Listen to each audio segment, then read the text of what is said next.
This time on episode 183 of Legends of S.H.I.E.L.D., we're going to talk about the season 1 finale of Luke Cage, You Know My Steez, and your weekly Marvel news. Hi, I'm Nikki from Tyrion's Landing, a podcast member of the Gonna Geek Network, just like the one you're listening to now. The opinions expressed are those of each individual. Check out all the other podcasts at GonnaGeekNetwork.com and get ready, because geekiness begins in 3, 2, 1. You have been granted clearance by Director Phil Coulson. Stand by for S.H.I.E.L.D. debriefing.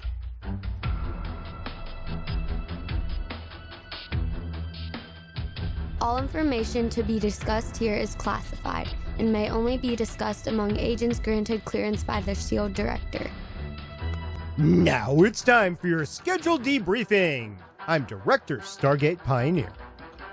I'm Agent Haley. And I'm Agent Lauren. Welcome to Legends of S.H.I.E.L.D., a Marvel Comic Universe fan show. This show is recorded on Wednesday, June 21st, 2017. Happy Summer Solstice! Solstice. What she said. Legends of S.H.I.E.L.D. is a fan-based podcast on the ABC television show Marvel's Agents of S.H.I.E.L.D., Marvel's Daredevil Jessica Jones, Luke Cage, and Iron Fist on Netflix, Legion on FX, the Marvel Cinematic Universe, and the Marvel Comic Universe in general. Because of Cuban coffee. If you'd like to talk to us about robust Cuban coffee, you can visit our website, legendsofshield.com. If you'd like to leave us a voicemail about hot and dark coffee, you can call us at 844-THE-BUS-1 or 844-843-2871. If you'd like to let Haley and me know where we can get some Cuban coffee, you can get a hold of us on Facebook at Legends of S.H.I.E.L.D. Podcast. If you want Star Pie to know where he can get the Cuban coffee, you can hit us up on Twitter at Legends of S.H.I.E.L.D. And if you want to actually show some Cuban coffee to us, you can check out our YouTube channel. Children, Star Pie. At youtube.com/GonnaGeek. I'm pretty sure that's against their terms of service. It is, especially now. They actually have people that I've read about it. I've heard podcasts about it. They actually have censors looking over everything now. Anyway, remember, Legends of S.H.I.E.L.D. is a proud member of the GonnaGeek.com network. Or we used to be. Not so proud anymore. A little bit ashamed. Proud shamed. We're going to talk about You Know My Steez. It's the Luke Cage finale episode of season 1, and a little bit not satisfying. We're going to talk about that in a second. Haley, who directed this end of season episode? This episode was directed by Clark Johnson, who has, on top of his 59 directing credits, 100 acting credits, including a part on The Wire, where he played city editor Augustus Gus Haynes. But his directing credits include this episode of Luke Cage, as well as an episode of La Femme Nikita, an episode of The West Wing, 4 episodes of The Wire, 1 episode of Flashpoint, 1 of Lost Girl, 1 of The Walking Dead, 1 of Person of Interest.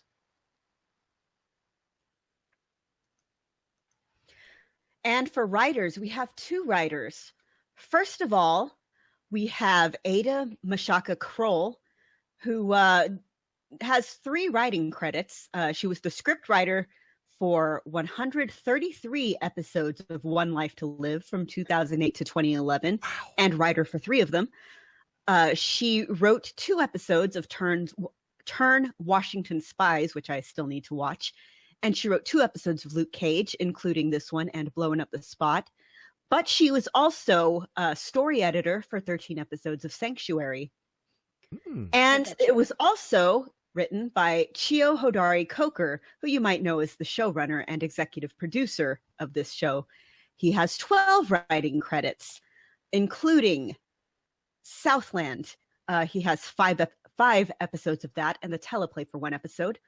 1 episode of Almost Human, that TV show from 2013 that I really liked, so of course it was canceled. 1 episode of Ray Donovan. 3 episodes of Luke Cage. And he's announced as the writer for ROM and Mask, which you might remember as toy line / cartoons from the 80s. Mask and actually, Crusaders. they were also done by Marvel Comics, so if I remember correctly.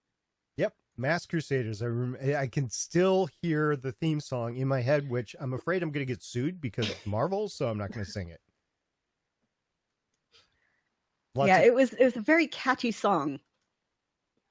Yeah, it's playing in my head right now. I'm really, I'm not gonna do it. Not gonna do it. Because I don't want to get censored. Not gonna happen. Not for that, at least. Yeah, other things maybe, but not for Marvel. I mean, it's like George Lucas is gonna sue somebody. I'm sure Marvel's. No, the mouse is definitely gonna sue somebody. Absolutely. The mouse will send ninjas. Talking about ninjas, we didn't see any ninjas, but we got somebody in a super suit. A Hammer Tech super suit, and there was a fight out in the street. Talked about his mama. Did you hear that? Yes. You can't hand that. Make sure you get him back for that. You can't insult somebody's mama in Harlem. You really shouldn't insult people's moms anywhere. I mean, unless they really don't like their mom, and then I guess it's okay. No, not even then. Your mom could be the most horrible person.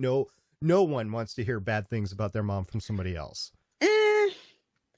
Again, I know some people who had really terrible moms who really wouldn't mind. My mom is fantastic and possibly listening, and I love you, Mom. Hi, Lauren's mom. Hi, Lauren's mom. Hi, Mom. Have you figured out podcasts yet? Text me if you have. So there's this. My mom used to watch when we showed up on the Facebook feed, but we don't anymore, so she probably doesn't. That's right. We don't, for a lot of reasons. First of all, I can't spare the bandwidth, and second of all, I have been kicked off of Facebook. Now we know why. Sharing your coffee all over Facebook. Stargate Pioneer. It's really good coffee, though. So yeah, it is. So actually, sharing podcasts with parents. There is this outfit somewhere. I can get you the name of it, but you can get CDs made for like $1.99 and then send them somewhere for $1.99. And so I know another podcast producer, not on the Gonna Geek Network, and what she did is she put like 7 or 8 of her best episodes on a CD, and she had it made into a CD, and then she sent it to her mom so her mom could listen to her podcast. It was the only way her mom could figure out how to listen to her podcast. Why are you paying? I still have a DVR, like a CD, whatever, the things that record on it. but it actually printed out the CD and say it was a nice production. And her worry though was that her mom would go into like Best Buy or Target and say, "Hey, where's my daughter? She should be here. I need to buy another CD for somebody else." So she got a little worried about that. But anyway, way off track. We're going to get back to the fight with the super suit and Luke Cage. And it wasn't just one fight. It was 2 fights separated by decades. Yep. We have the flashback to young Luke Cage and young Diamondback. And they did a really good job of finding actors that looked like them. Like you could see it in like the facial features. They were like, they had that. And even with the attitudes, they had that attitude to them. Like that part where,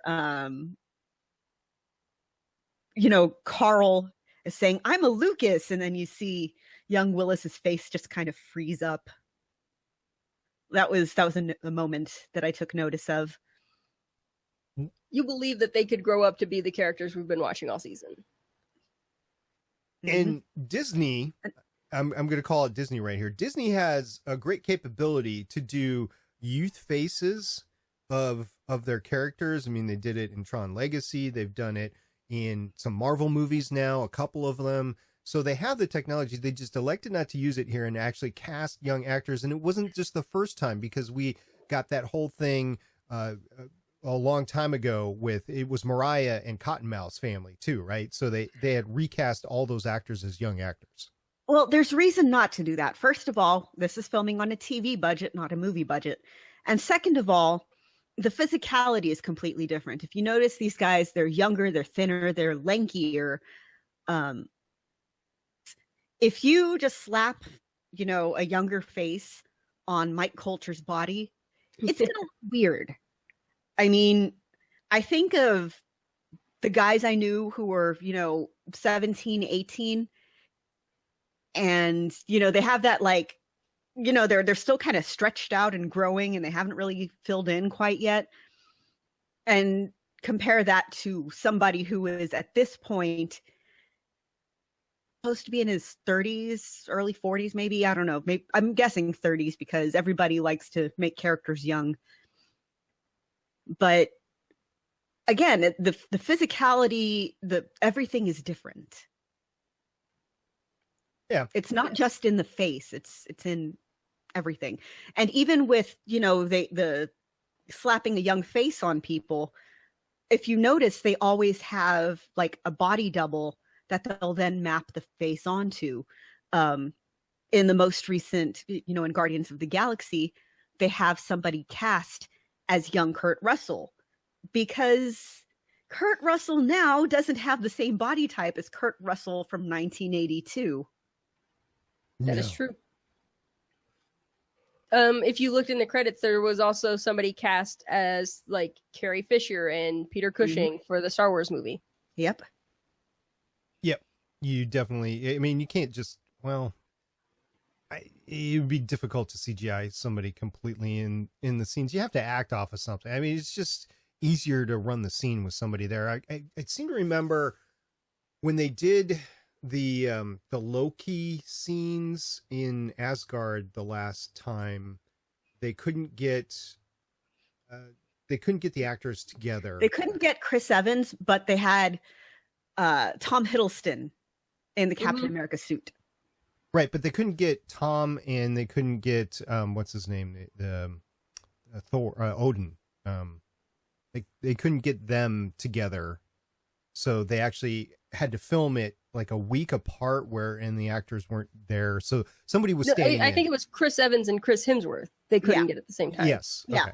So that's Tom Hiddleston is in this Captain America suit, which apparently fits him like a glove. So he did originally. Well, he auditioned for Thor, right? Which is a beefy guy. Well, he lost weight to play Loki after he got cast for that instead. I would. I mean, why not? Don't have to work out as much. Anyway, so you had this fight going on, and then ultimately the power suit, the super suit, failed. Did a witch cast a spell on him? Did it? Did that happen? Did I not see that? You just kind of vanished first. Well, you weren't vanished, but your face just kind of froze like this. Oh, yeah. 10 seconds. Apparently, I'm having some connectivity issues tonight, so yay! This could be a fun. Between show. you having that and right now, there's a tropical storm rolling in behind me. Right, I have like an apocalyptic heat wave. It's just a good time all around. This is the podcast of doom. Planes cannot fly in Arizona right now. It's just right. That is messed up, man. So I decided to start running again this week. Oh my God, what is wrong with you? I'm not talking about the heat. I'm talking about running. That's just awful. Yeah. Are your shoes melting to the pavement? Not yet. That happened to me once. When I first moved to Laredo, my shoes melted. It was so hot, the tar on the road was melting. Anyway, speaking of horrible things, this fight going on in the present with Luke and Diamondback, and they're punching, and Luke's just kind of getting his ass kicked. And I love how all of Harlem is seemingly just kind of gathered around watching, and you hear the crowd noises every time someone gets punched. And then, of course, Claire shows up. She wants to help, and Misty's like, you're going to die if you run in there. So instead, Claire does, the rousing the audience thing and starts them chanting, and it's kind of what gets Luke back in the game. It's a good old street fight. I mean, it is legitimately a street. There's no cops around to begin with, and when the Except cops Misty. Yeah, I like to think a lot of the people here in this crowd were also in the crowd when Hulk was in Harlem smashing things. They're like, this is nowhere near that bad. Yeah, I we can mean, get a lot closer this time, guys. Yeah, there's not even a building being destroyed. This is nothing. there's no cop cars being torn in half and used as punching gloves. No military vehicles getting torn apart. No, this is fine. They're just crunching a van. No big deal. Like, Seriously. this episode was short compared to the rest of the episodes this season. They could have had 10 minutes of people talking about the last time there was a hero-villain fight in Harlem. I kind of would have loved that, like, as they're walking away, you overhear it. Or, like, one of the beat cops is like, last time this happened, I lost my car. That would have been great. I mean, not for him, because he lost his car, but... For us, the audience. Yeah. It was torn Ways apart. that you should have known that Luke was going to win, other than him being the hero. Diamondback had a hammer tech suit. Mhm. You know it's going to, suck. Of course, it's going to crap out 90% of the way through the fight. At least Right? it didn't bend over 90 degrees backwards. Like, snap his back in half. At least it didn't I do mean, that. small mercy. I will have you know that pilot survived. Can he walk? Listen. Well, Doctor Details. Strange didn't get to operate on him, so maybe not. Yeah, and that's another thing. Doctor Strange is in town, right? He's close by. But so is Jessica Jones and our friends. Okay, we get the Defenders coming up. We will get to pretty that soon. towards the end of the episode. But Luke did get a bloody lip from this fight. So that thing can, make him hit pretty hard. Yep. Indeed. And he just warmed down like he did before, basically. Just Yeah. taking the And hit. yeah, the fight ends a whole lot sooner than I would have expected at, the first time I watched the episode. But then again, you can't really have an hour-long fight and expect it to be riveting television. No, but you can have a fight that's broken up. I mean, that's really every MCU movie. That's, Take the Deadpool approach. yeah. I don't know. I'm still not sure what I think about it, because there's a lot of stuff in the rest of the episode I like, but yeah, this part really did feel kind of anticlimactic. I mean, let's Well, take... it's almost like they got to the end of the season. We're like, oh, that's our big bad. It's not really the story I want to tell to end this with. So let's just deal with that real quick, and then we'll tell the end of this season episode story. What it really wasn't an end of season story. It was a setup for more stuff to come. There was no really resolution. I mean, even at the end, you've got Willis in the hospital and you got Dr. Bernstein coming. You know what's going to happen. There's no good thing that's going to happen with that. So everybody's set for round 2. This whole 13 episodes turns out to be round 1. Okay, well, I want round 2 now, and you're not giving it to me because you didn't give me a satisfactory ending. So the first time I watched this, because I was marathoning it, I was kind of so burned out that I actually didn't remember what happened at the end of the season. So I didn't realize who it was that came in. Well, first of all, I didn't remember how, again, like it ended, but I obviously didn't know who came into Diamondback's room. So this time I'm watching and I'm like, oh, snap. I did remember that part. I remembered it was Creepy Doctor. What I had forgotten is how early the boss fight ended in the episode. I looked down at my counter on Netflix. I waved the mouse over there because I watched it right here in the studio. I'm like, 30 minutes left. The episode's only 45 minutes. What the heck? For a season finale episode, like an hour 15, maybe an hour and a half. And no, 45 minutes, and the boss fight is over 15 minutes into it. Now I'm like, okay, what's going to happen next? And it was like boring for 30 minutes. Well, it wasn't boring. It just wasn't wasn't. I feel like, okay, thinking about it, you think, again, yeah, Diamondback's going to be, well, okay. First you think that Copperhead's the big bad. Mariah takes him down. Yes. Wrong snake. Wrong snake. So you think he's going to be the big bad. Mariah takes him down. Think that Diamondback is going to be the big bad. And then he goes down. So now who's left? Mariah. So we see her continuing to move in and fill the power vacuum. So really, this whole season's kind of a rise of Mariah Dillard in terms of, a villain. It's her So you origin can- story. yeah, you can look at this season as her origin story. Exactly. And especially, you keep seeing her slipping by the cops, and Misty puts her career on the line several times trying to put Mariah down because she knows Mariah is bad, but she's just slippery enough that you can't really prove anything. And at the end of the season, she's starting to get the feeling, I think, that, yeah, she's got this. She's moving into Harlem's Paradise. She's replaced that picture of Biggie Smalls, the one with the crown on it, with a painting. It's actually called Red Kings by Basquiat. Actually, from inverse.com about this particular painting. This painting, by the way, is worth a whole lot. So the article is like, if she really wanted to solve her financial troubles, she could just sell the painting.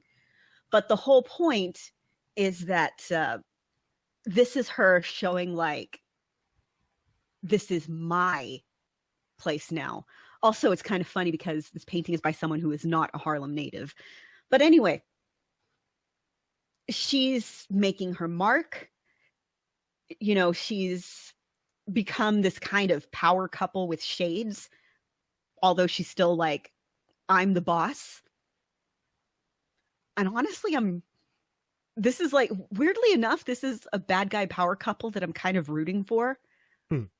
Like, kind of along the same way that I was rooting for Kingpin and Vanessa and Daredevil. Like, they're terrible, but they're good at it, sort of, or they're getting in there.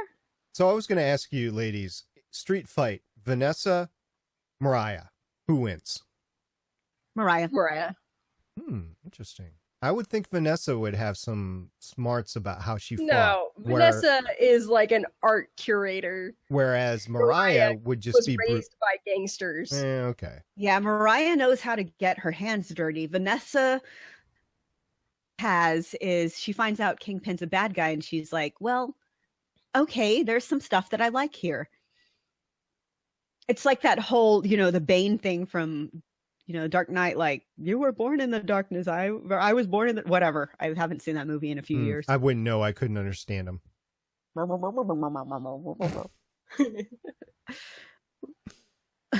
Whereas Mariah bashed a guy on the head, threw him out the window, and then beat him to death with a mic stand. Her own cousin.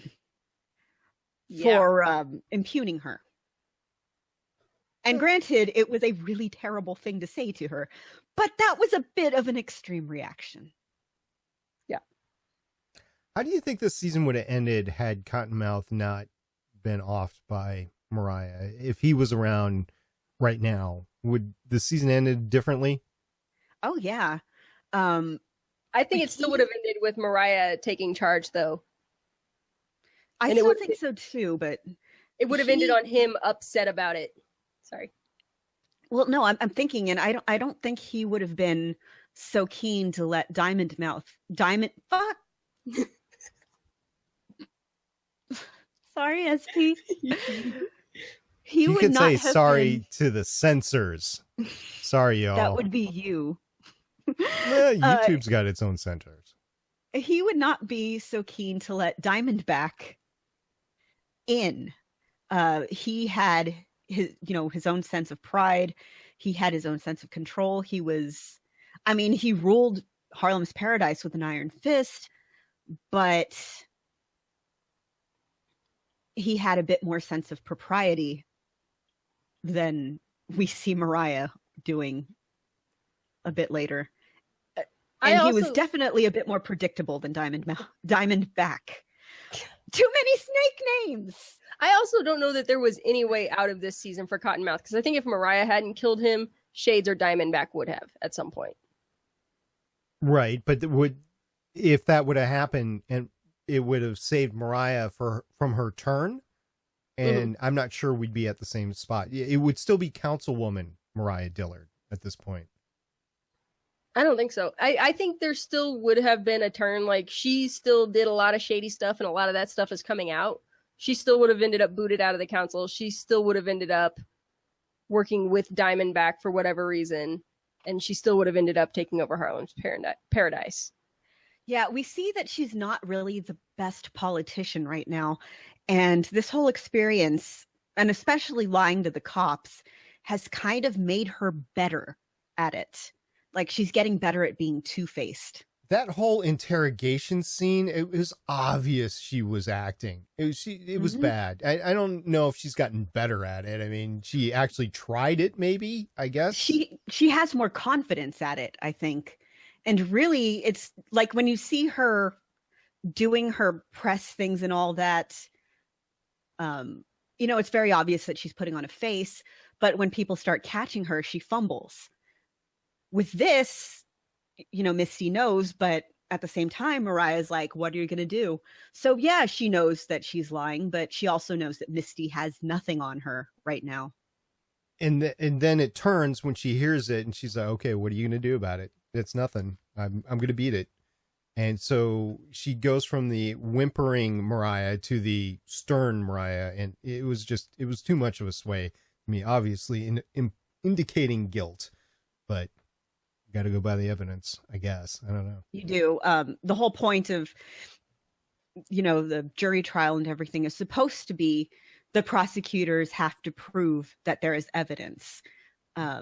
That all the defendant really needs to do is prove that the evidence doesn't point that way. It's not that they have to prove their person is innocent. Or that the evidence could point to anything else. And that she's not there to corroborate one of her stories is enough to raise reasonable doubt. Yeah. Indeed. So moving on to another wonderful woman who has been one of the stalwarts of the entire Marvel season. Last week we didn't really talk about it, but Claire's been in all this stuff. Well, guess who's also been in all this stuff? Turk. So Turk and Claire are what weave the Defenders together.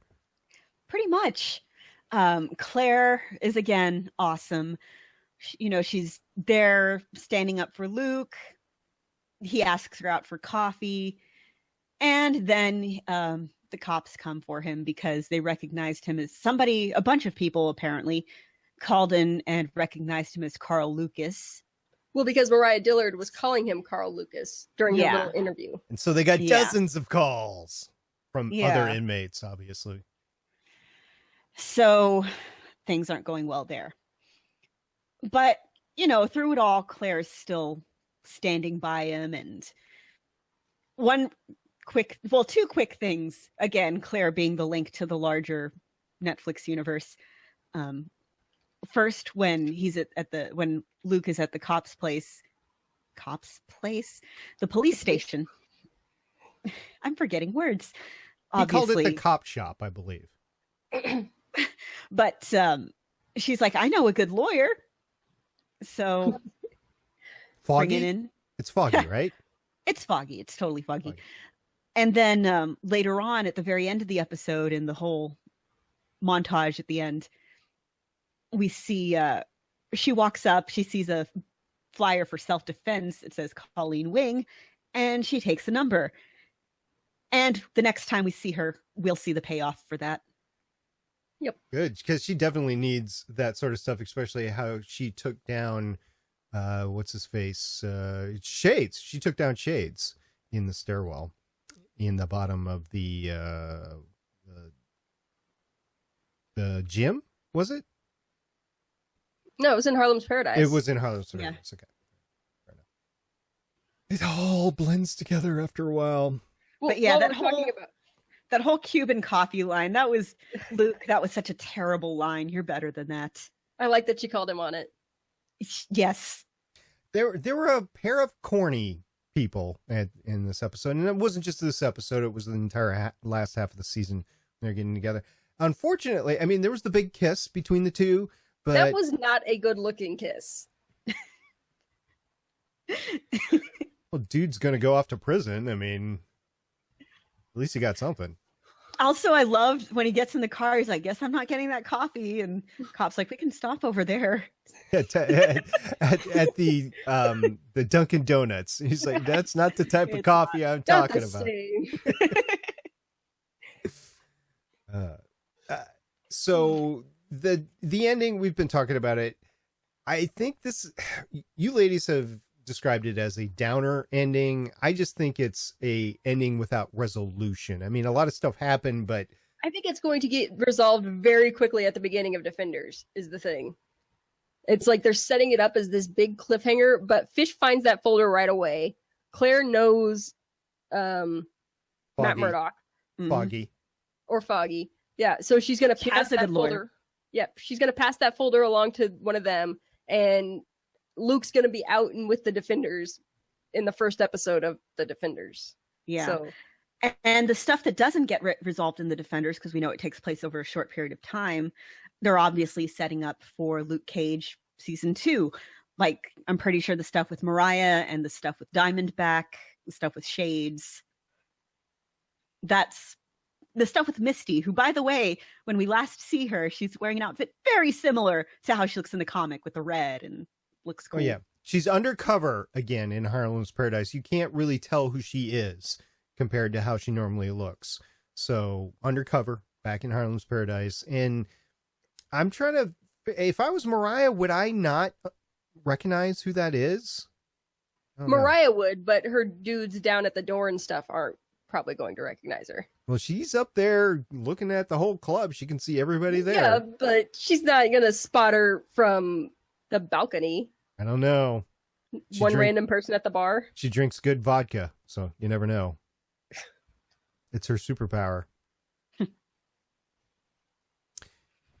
And you get it's you're right. It's definitely kind of it's got that feeling of a definite, if not quite cliffhanger, a definite hook for upcoming stuff.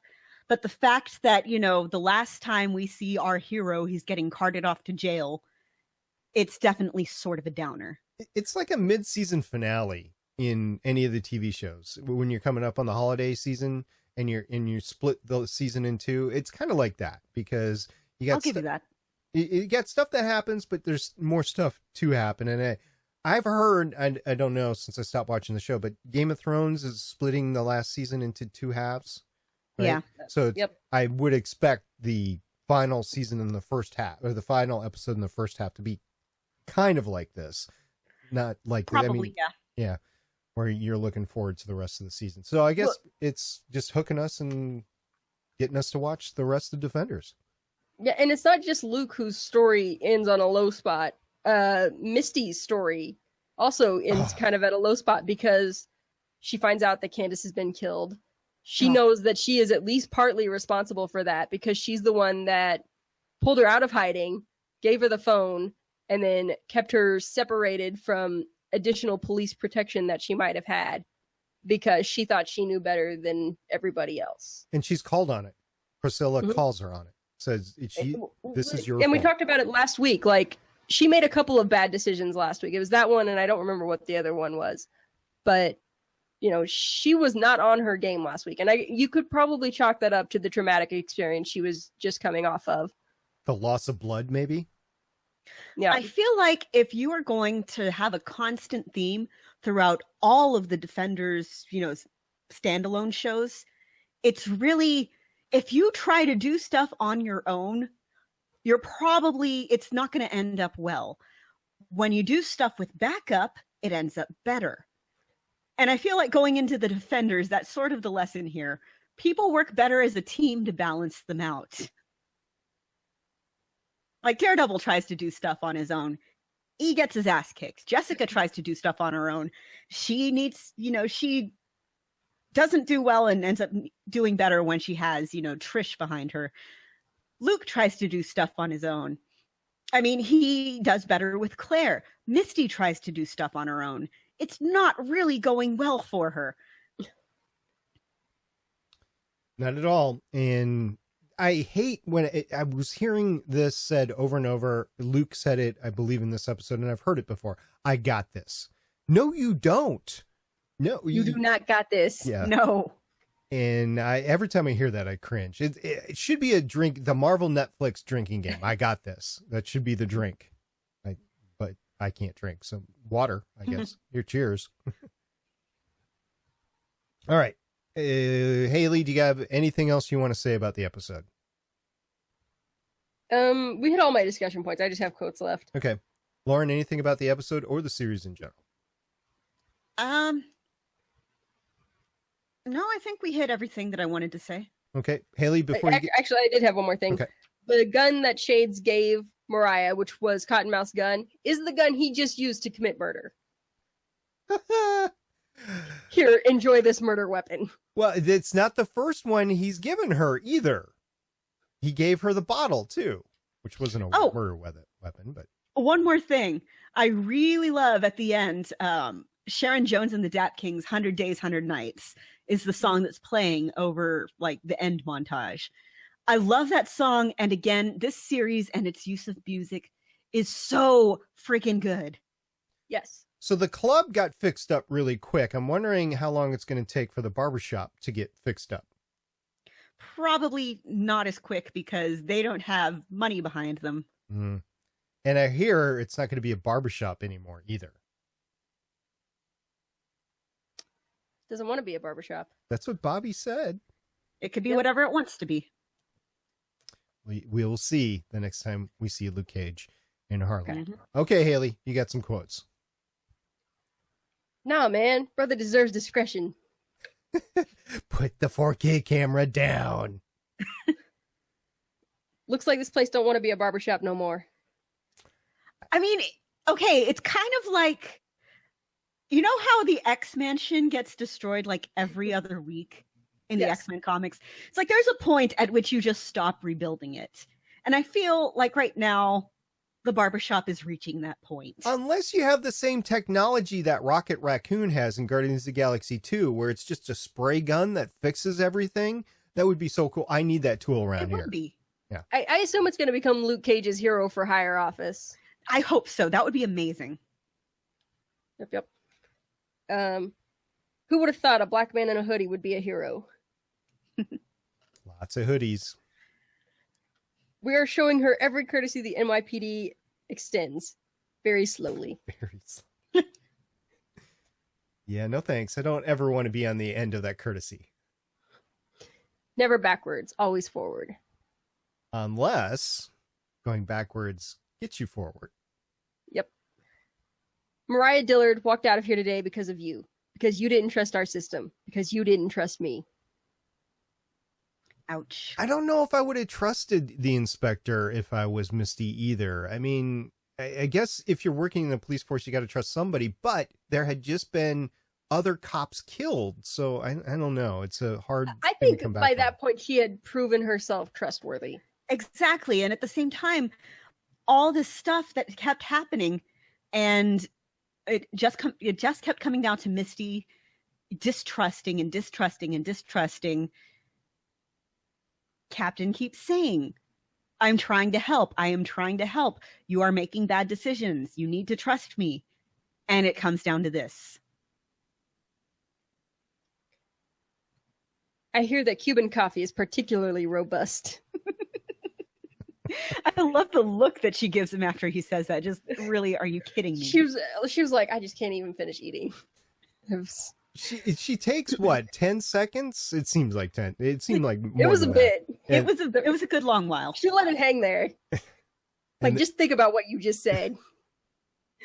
But then she agreed with him. Yep. She's like, you're lucky you're pretty. I think, yeah, you could kind of see the equation in her head. She's like, terrible line. He's really pretty. I was set up for something hot and dark before y'all messed that up. He went willingly, though. I mean, he could have asked, hey guys, can I have a couple He's hours? like, hey guys, give me like 5 minutes. 5 minutes. If he was like 5 minutes, I'm like, I'll wait till you get back. That's it. All right. That was Luke Cage. So we've watched 4 series, because we've watched Daredevil season 1, season 2. What's been your favorite season so far, Lauren? I think this one, Luke Cage. I'll go with... I'm going to... Yeah, go ahead. Go first. No, you go first. I was going to go with Daredevil season 1. I'm going to say Jessica Jones, but this season of Luke Cage is a real close second. All right. Yeah, Jessica Jones is my close second. and followed really close there with Daredevil season 1. No one's gonna fight for Iron Fist. I haven't seen it yet, so I can't fight for it. But from what I've heard, I don't think I'll want to. So we'll just take it as it goes. All right. We are going to go ahead and continue our watches on Sunday, which will be the next time we get together. We will watch and discuss Legion Season 1, Episode 3, conveniently called Chapter 3. Next Thursday, we're going to start watching Iron Fist, which I have not seen yet. Season 1, Episode 1, Snow Gives Way. Yeah, next Thursday. So we're going to switch from Wednesday to Thursday. This was our last Wednesday. So if you're watching us live, this is our last Wednesday broadcast because Marvel swapped Inhumans and Agents of S.H.I.E.L.D. to Friday. This is what we've gone with. Sunday will be our prime podcast time that we talk about the episode of the week, and then we're supplementing on Thursday night for Snow Gives Away. So you can check that out at geeks.live. In the meantime, we're going to move on to some news.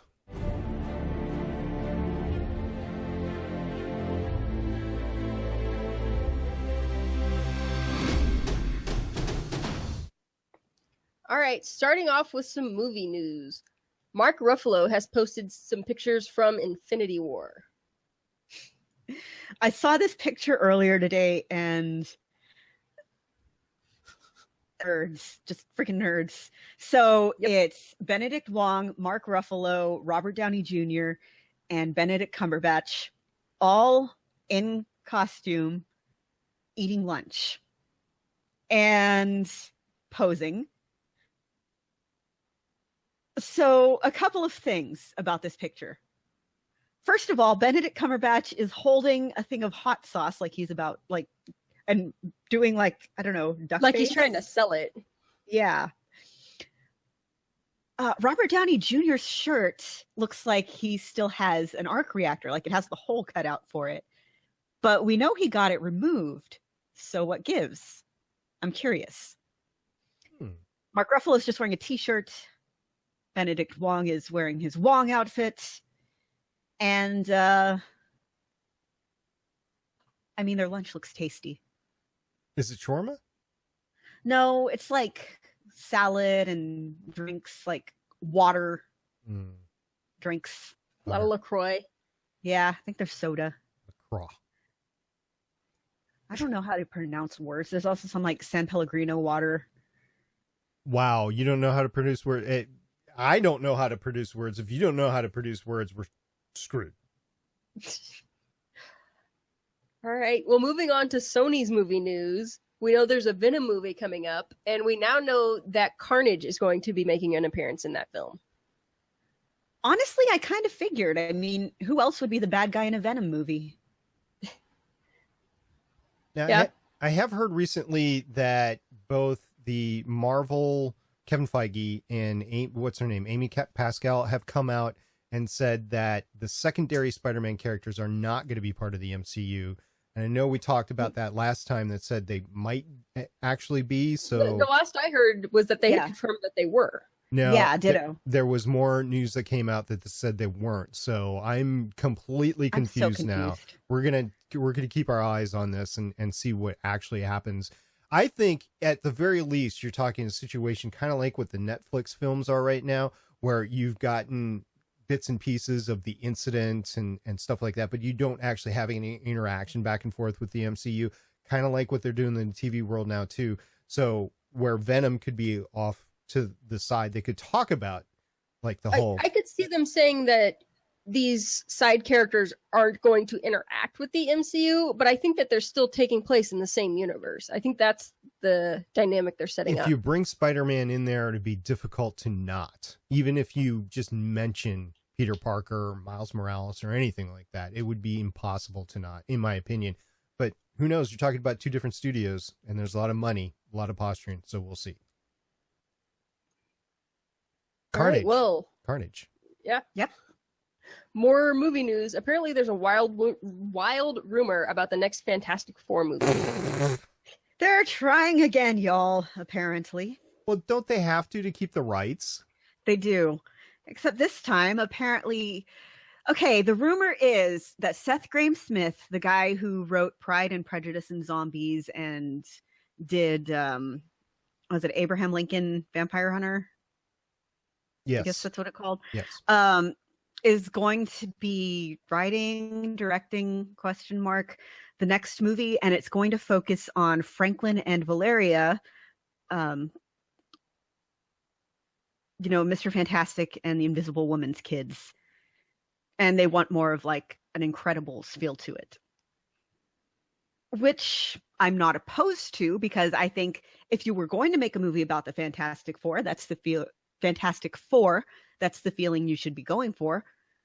But at the same time, I'm so burned out on terrible Fantastic Four movies. And I don't like Seth Grahame-Smith. So I'm not engaged at all with the Fantastic Four because Marvel canceled the comics. And so that's my leverage into there. And I'm not like Haley. I didn't go back to 1963. I tried that for like 2 months and it just didn't work. So if they could do it without Mr. Fantastic, because Reed Richards is like the worst character ever. The worst. He is the such a worst. Dick. Oh, I might have told you about this, but there was a comic in the 60s where Human Torch and the Thing were going to go off and do their own thing and be heroes by themselves without Reed being in charge. And Reed got so mad about this, and he's such a dick, that he pretended to be a villain for the issue just so to prove that they couldn't do it without him. What do you mean pretended? Seriously, I know there has to be somebody out there whose favorite character is Reed Richards, and no offense to you, but he is the worst character. And you should feel bad that he is your favorite.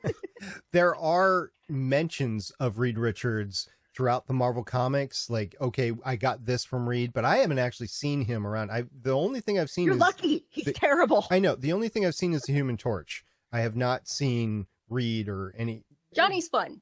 Oh, Johnny is fun. Wait a minute. And he is confirmed bisexual. I did see The Thing, and I'm trying to remember, that was, I don't know, 6 months ago or so. So, yeah, The Thing and the Human Torch, but I haven't seen anybody else. So, I mean, I guess that's half, but they're not together.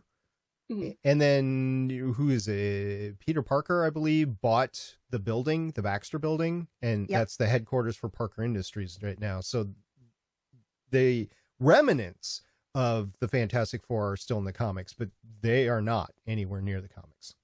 Well, I think we're probably all in agreement that Fox's X-Men movies have got to be approaching their natural end for at least this continuous run. It's almost 20 years since the first X-Men movie came out. Oh my God. So what if, I know, right? What if when they restarted their X-Men movies, they restarted them existing in the same universe as their new Fantastic Four movies? Because they could do that. And those two groups can kind of work together because the Fantastic Four kids are mutants, correct? Yes. Franklin and Valeria are in fact mutants. So they could build their own little cinematic universe if they wanted to. And then pull in Deadpool to it as well. Well, I mean, Deadpool's in there now. And yeah, just keep the same Deadpool and he can make jokes about how he remembers the old universe. Exactly. That'd be awesome. That would work so well. Instead of Logan doing the time travel, it would be Deadpool. It's like not even time travel. He's just like, sup, I'm here now. He's joking about how he liked the other actors better. And, and they're like, wait a minute, Professor X. I don't know. Are we talking McAvoy or Stewart? I don't know.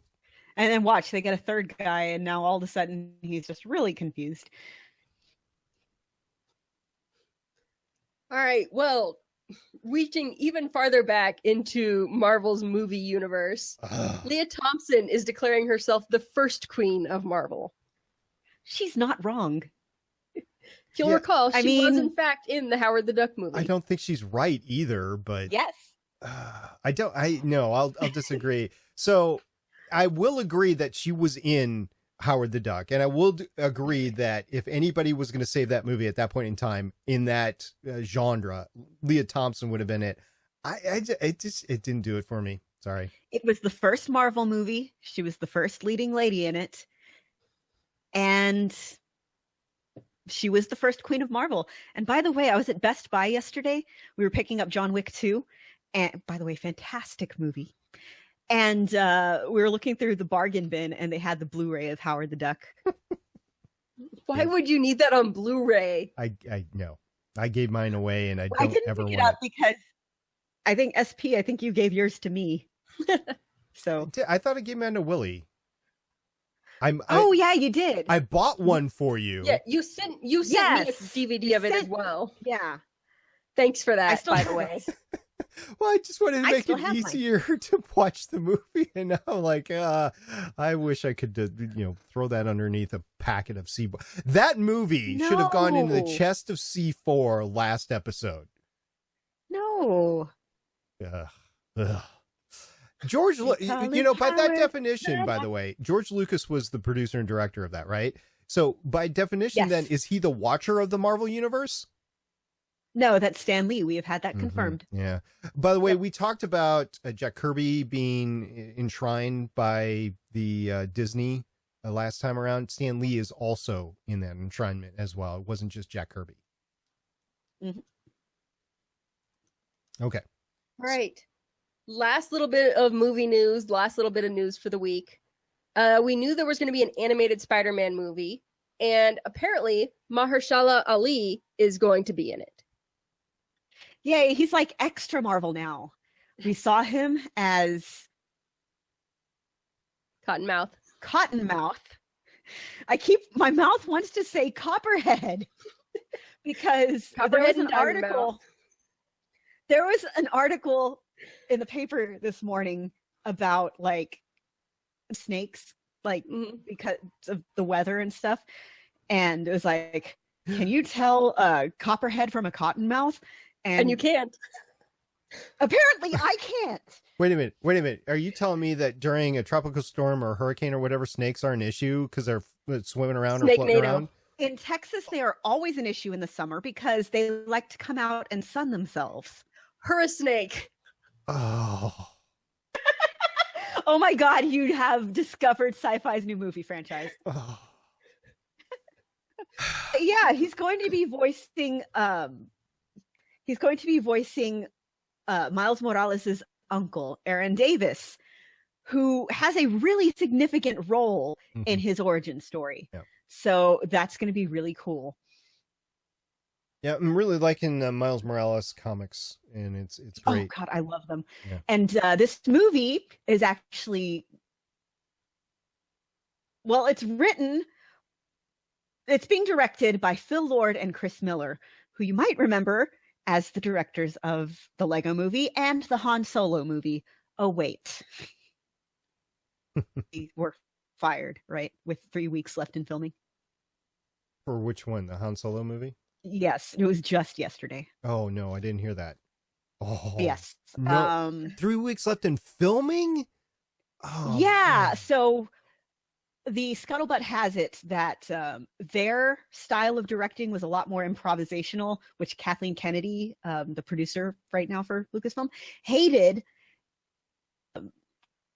Their vision of what Han Solo was clashed a lot with her and, more importantly to me at least, Lawrence Kasdan, who you might remember as the writer of Empire Strikes Back, co-writer of Return of the Jedi, and writer of So interesting. I'm a little worried. Yeah. But yes, they are. They're writing the Lego movie actually has me more excited about this than it does about the Han Solo movie. Well, if anything can prove that a movie can be resurrected from that sort of travesty, first of all, we have Ant-Man. Now, that happened earlier on, but Ant-Man was okay when it came out. I actually enjoyed it quite a bit myself. But also, I need to point out, and this is crossing the streams again, but Wonder Woman was supposed to be a wreck, and it was actually a really good movie. So I'm really hopeful that DC can do that same thing with the Justice League coming out later on within a year, right? And then if Han Solo, that would be the Solo movie that everybody would want to succeed that are Star Wars fans. So I'm really hopeful that they can fix this. I really I don't want any Star Wars movie to fail, but since Han Solo is such a beloved character and honestly one of my favorite characters since I was a kid, of course I don't want this movie to be bad. So here's hoping. The only movie that I know of in the sci-fi comic book genre that was made but then cut off was that terrible Fantastic Four movie. Do you guys know of any other movie that just did not make it to theaters? I'd have to think for a while. I know of a couple, but they were mostly like shelved for a few years and then released, or planned for wide release and then released on DVD. There have been a lot of scripts that have floated around forever that never really got made, but yeah. There was the Nick Cage Superman movie. Yeah, which actually has a documentary out about it that I need to see. And I know Robotech was trying to do a live action thing. Tobey Maguire was trying to bring that to the screen, and it never happened as well. So I know there's a bunch of projects like that, but if this does not fit Kathleen Kennedy's version of Star Wars, I don't see it going into theaters. I see them saying, no, we're going to try this one again. That's just my 2 cents on it. So we'll see if that happens or not. I don't know. I did know, I listened to this podcast, what was it, Geekville Radio, and it was talking all about the fact that Disney will never, they came out with a statement that they will never release the original versions of Star Wars. And the guy made a lot of great points in that the original prints don't exist anymore, first of all. And then also, which version are you talking about? Because there was actually several versions that were shown both in theaters and that were remade. And then what you are really talking about, when people say they want the original, what they're really talking about is the 80s VHS versions, which is 480 quality that people saw on a tube. It was just very different. So I don't. Yeah, I have, okay, which versions? I have like 6 or 7 different versions, I think. I have the original release where it's just Star Wars. I have the THX versions. I have the laser print versions. And they're all different. Some are mono, some are stereo. So my point is, if people are clamoring for the original releases of Star Wars, and I know we've just taken a huge tangent here, but if they're claiming, what is your definition of the original releases? Basically, what they want is the despecialized version, like the ones without the extra stuff added in. That's my point. They want the version they saw when they were kids. Yeah, but it depends on if you saw it in because the theater version was different than the VHS version, which was different than the THX version. So it's different. And yeah, I mean, the sound is different. Like, okay, there was Aunt Beru was voiced by. It's way off topic. Yeah, so right. Anyway. Okay, so we'll close this down, and at some point in time, Lauren will get her own Star Wars podcast, and you'll hear all about this. All right, Haley, any more news for the week? No, that's it. All right, we're gonna move on to walk this one out.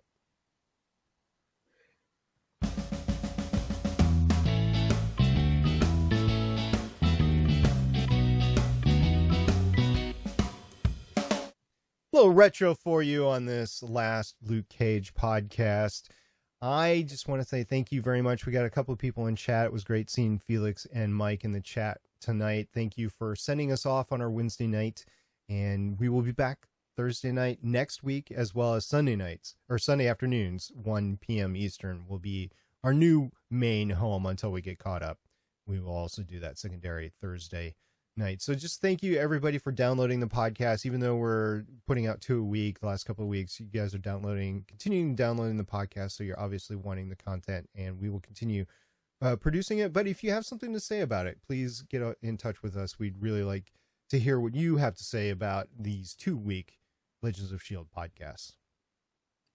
Thank you for everybody who contacts us, whether it's on Twitter, Facebook, if you want to call us. As we get into talking about Iron Fist, if you haven't watched it yet, you can watch along with us. And we will bring in our commentary and maybe make the viewing a little more fun for you. We love hearing from you. The second time. Yeah, we love hearing from you.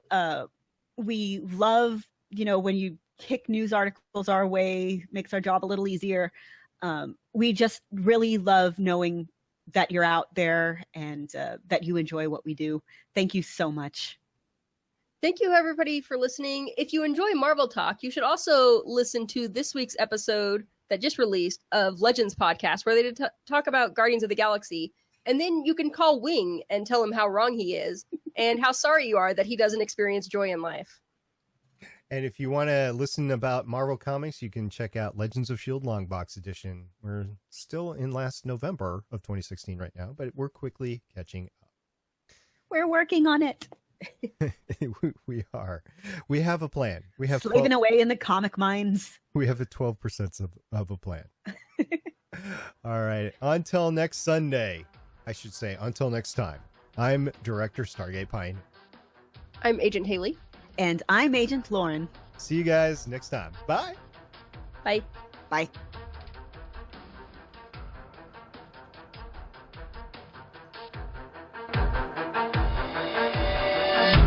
Thank you for listening. If you want to leave us feedback, go to gonnageek.com and you will find all our contact information and other shows.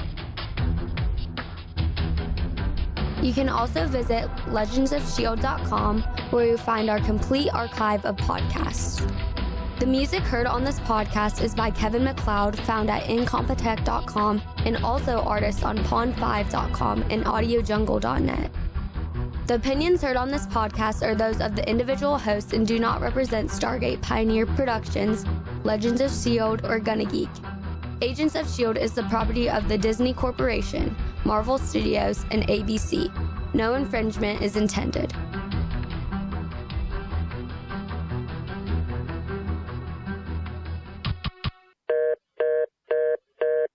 Legends of S.H.I.E.L.D. is copyright 2017.